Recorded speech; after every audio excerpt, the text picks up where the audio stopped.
But the optics are not good. Well, we all know that Trump is a liar and a thief. You know? We know that.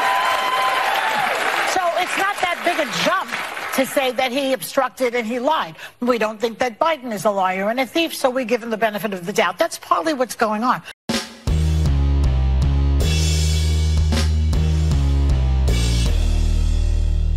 How's everybody doing? My name is Anthony Brian Logan, and today we got to talk about President Joe Biden allegedly leaving classified documents in the quote-unquote old office at Penn Station, not far from the White House. And this happened back in the days when he was the vice president under Barack Obama. Now, this story is very important for a variety of reasons we'll get to in a minute. But the main thing is that the media are kind of quiet about it. I mean, they're reporting it, but not to the extent, not with the zeal and the fervor that they covered Donald Trump and his classified documents. Remember that just a few months ago, whenever that was, when the federales raided Mar-a-Lago? It was a whole big crazy mess. They had a picture of all the documents. They were spread on the floor. There was a framed Time magazine cover. It was like they found El Chapo at the border with 100 kilos of fentanyl and guns and everything else. You know, I had those pictures of, okay, here's a drug bust. That was the equivalent of that picture and a level of coverage by the media. But this one is pretty quiet. Now, before I go any further, let's roll the clip. And of course, this clip will be in the description if you want to see it and hear it without my commentary. But let's go ahead and roll it. Out of that breaking news, CBS News has learned the Department of Justice is reviewing classified Obama-Biden records found at a private office once used by Joe Biden after he was vice president. CBS's Adriana Diaz explains. Three sources tell CBS News the classified documents were discovered in this building about a mile from the White House at the offices of the Penn Biden Center, a foreign policy research institute set up after President Biden left the vice presidency. According to a source familiar with the matter, the classified documents are small in number. Well, wait a minute. So the office was set up after he left the vice presidency. So I mean, when was this exactly? Because Trump was president for 4 years. So it had to have been between, what, 2017 and 2021. So not long ago. They said old office. I'm reading stuff. They said it was an old office. How old was it? When were the documents left? And if you kept them from the administration under Obama, how did that happen? And look at them trying to already downplay it. And were found in November in a box among unclassified material. Sources would not characterize how sensitive the documents are. Responding to requests from CBS News, the White House counsel said that on November 2nd of last year, before the midterm elections, lawyers for President Biden were cleaning out office space at the center. Let's pause right there. So this means they found the documents before the midterm elections, but you are only hearing about it right now in January of 2023. Funny how that works. Maybe that news would have been very damaging to the midterm elections, the same way that the news of the Hunter Biden laptop was damaging or would have been damaging before the 2020 elections. Funny how that works. When they discovered the documents marked classified in a locked closet, they stopped the work and contacted the White House. White House lawyers then reached out to the National Archives, which is responsible for the records. The archives in turn contacted the Department of Justice. Attorney General Merrick Garland then tasked the U.S. Attorney in Chicago, John Lausch, a Trump appointee, with determining what is in the documents and how they arrived at the Penn Biden Center. The FBI is also involved in the preliminary inquiry, which a source says is nearing its conclusion. This development comes as the Justice Department is investigating former President Trump's handling of classified documents with over 300. See that there, this picture right there. Remember? Look at this. Look at this stuff. I mean, and then right here, look on the right hand side of the screen. That is a framed, I think it's a Time magazine picture. They had that in the picture. They kind of want to crop it out right here because they know it was ridiculous. But they had all the documents right here in the ground, had a picture. It might as well had a whole press conference as a result of this. But no such thing was done when they found the Joe Biden documents. Funny how that works. And they're both being investigated, I suppose. So why is one being treated differently than the other? We all know why. We all know why. found at Mar-a-Lago. The FBI seized some of the documents after the former president failed to comply with multiple requests to return them for over a year. President Biden was critical of Trump when he spoke to Scott Pelley in September on 60 Minutes. When you saw the photograph of the top secret documents laid out on the floor at Mar-a-Lago, what did you think to yourself, looking at that image? How that could possibly happen, how anyone could be that irresponsible. That's a great question, Joe Biden. Ask yourself that question and see what you come up with. Former federal prosecutor Scott Frederickson says there are important differences between this Biden inquiry and that involving it's different. Okay, let's see how it's different. Former President Trump. How significant is it that these documents were self-reported, voluntarily turned over? I think the self-reporting here is probably the single most important part of this situation. It indicates a lack of intentional conduct. It's completely different from the Mar-a-Lago case.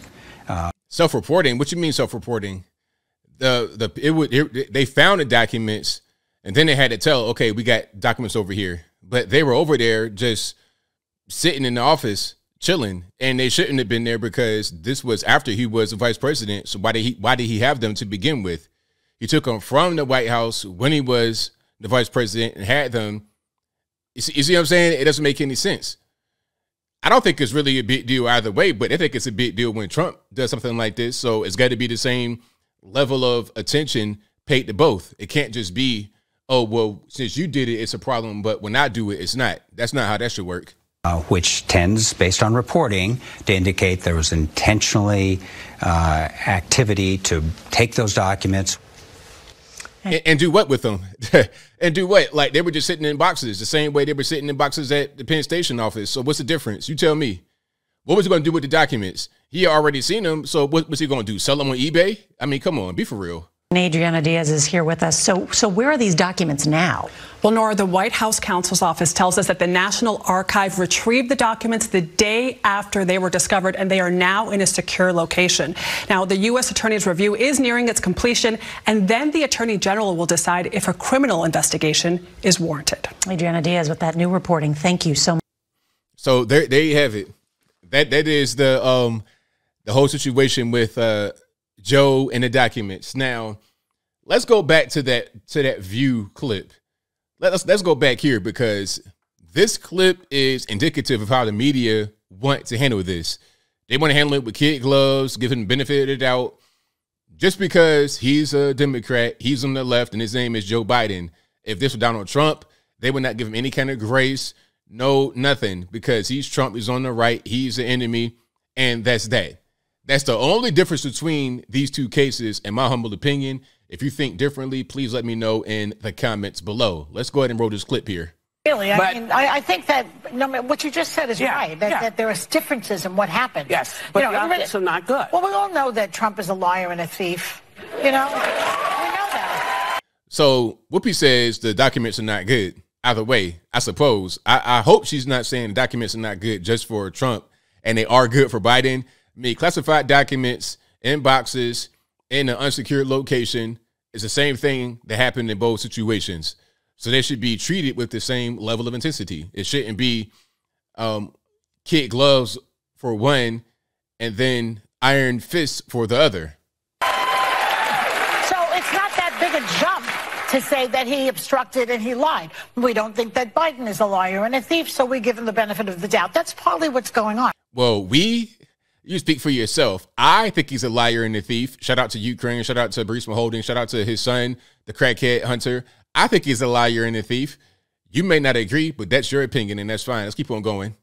But what I think also is going on, no matter what the truth of it is, Whoopi, they will spin it, Bubblehead and Marjorie Taylor and that crowd, Matt Gaetz. You think they're not going to spin this, that it's just as bad as Trump? And so the lie gets out there, people believe it, just like that Donaldson person, whatever his name is. Byron. What's his name? Byron Donalds.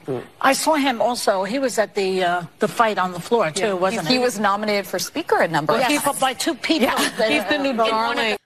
What are you talking? Byron Donalds, like, what's he got to do with your man having classified documents in an unsecured location, the same thing that Trump did? What's the difference? if it's not a big deal for Biden, then it shouldn't be a big deal for Trump, and vice versa. It can't be this, double-edged sword type situation, or one-edged sword, basically, not double. 15 rounds. But I mean, what I'm just saying is that the lying has been so invasive, so ubiquitous, that no one will believe the truth anymore. And that you can put that at the feet of Donald Trump, who started the lying. So we turned the whole thing of Biden facing investigation for classified documents, Biden being careless, Biden not tying up loose ends, to this being Trump's fault. Yeah, I'm telling you, the media, they're something else. But as I close, I want to say this. Shout out to everybody that keeps the same energy. Okay, if we're going to be upset about the whole Trump documents of Mar-a-Lago thing, then we got to be upset about Joe Biden. If we're not going to be upset about one, we can't be upset about the other. Personally, I think it's probably a nothing burger. It's just like some procedural stuff. They were at his old office in like a box. Same thing with Trump. Neither case should really be that bad. The only reason why this case is even probably known to the public, the reason why it got any kind of attention, is because the media and the politicos made a big deal out of the Trump thing. And the reason why they did that is because Orange Man bad. So when this news comes out about Biden, they got to say something. They're going to try to downplay it, but they got to say something, because if they say nothing, then it's obvious. Then it's obvious. It's like, okay, you guys are just playing favorites. But since they kind of, gave a lukewarm response, everybody kind of ride the fence and still say, well, we did say something, but at the same time, not trying to throw Biden up under the bus. But I think I'll leave that right there for now. And what say you? How you feel about the whole situation here? Is it a nothing burger on both sides? Is it serious on both sides? Do you see the hypocrisy from the media, from the politicos and whatnot? Whatever your thoughts are, let me know in the comments below. You guys pretty much know where I'm at. This was a nothing burger in reality, but it's something because the media and the politicians and the federales made it something. So if it's going to be one way for one guy, it's got to be the same way for the other guy. And I'm not trying to hear about, oh, it's different. No, it's not different. It's the exact same thing. Let's treat it the same way. Either it's serious or not. Pick one, can't beat both, or one for the other. But whatever your thoughts are, please let me know in the comments below. And that's all I got to say for this video. If you like what you heard, please comment, rate, share, and subscribe. Peace.